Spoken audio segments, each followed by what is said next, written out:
ترفندایی که بعد از 40 سال زندگی تازه یاد گرفتم.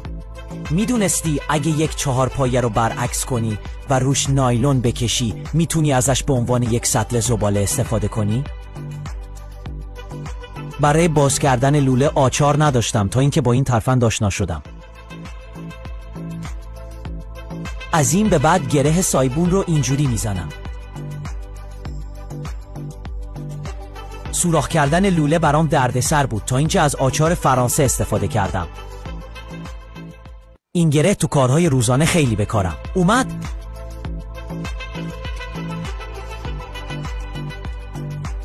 دیگه بستای زیپی رو دور نمیدازم، دوباره ازش استفاده میکنم.